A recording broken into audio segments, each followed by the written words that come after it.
오늘도 믿음으로 예수님의 장막을 짓습니다. 예막인 57일차 여호수아서 13장에서 17장까지입니다. 여호수아서 12장까지는 가나안 땅의 정복전쟁 이야기를 다루었죠. 13장부터는 이스라엘 지파들 사이에 이루어진 땅 분배 이야기를 다룹니다. 우선 13장에서는 요단강 동편의 땅을 분배합니다. 이는 민수기 32장에서 이미 르우벤 지파, 갓 지파, 므낫세의 절반 지파에게 분배한 땅이죠. 그 땅을 다시 한번 정리를 해주는 겁니다. 그리고 14장부터는 요단 서편의 땅, 이제 그들이 정복한 가나안 땅을 9개하고 절반의 지파에게 분배합니다. 그런데 분배가 시작되려고 하니까 유다 자손 중에 갈렙이라고 하는 사람이 여호수아에게 나와서 말합니다. 여호수아님, 45년 전에 여호와께 충성되었던 제게 모세 선생님이 맹세해 주시기를 너의 발로 밟는 땅을 영원히 너와 내 자손의 기업으로 주리라고 하셨습니다. 이제 여호와께서 이 45년 동안을 나로 생존하게 하셨고 내가 이제 85세이지만 여전히 강건하여서 싸울 수 있습니다.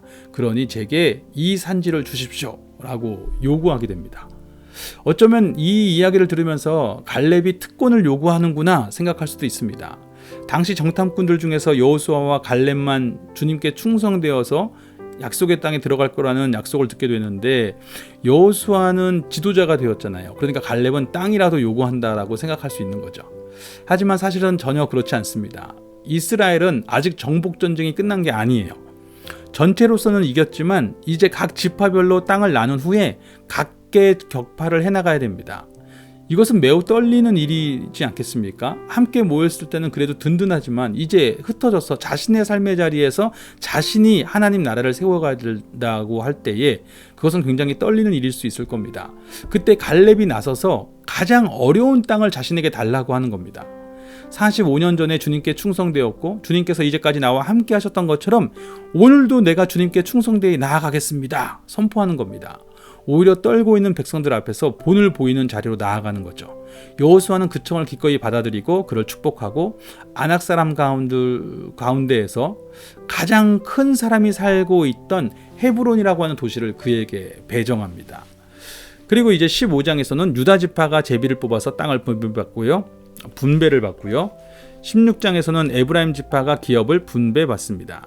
또 17장에서는 므낫세 지파의 절반이 기업을 분배받습니다. 오늘 본문에서는 이스라엘이 이제 각자에게 주어진 자리에서 주님의 나라를 세워가야 될 때가 되었습니다. 전체로서 함께 모였을 때에 자신 있게 외쳤던 것처럼 각자의 삶의 자리에서도 내가 여기에서 주님의 장막을 짓는다라고 고백하며 살아가야 되는 것입니다. 우리에게 공동체 예배는 굉장히 중요합니다. 공동체로서의 모임은 매우 중요합니다.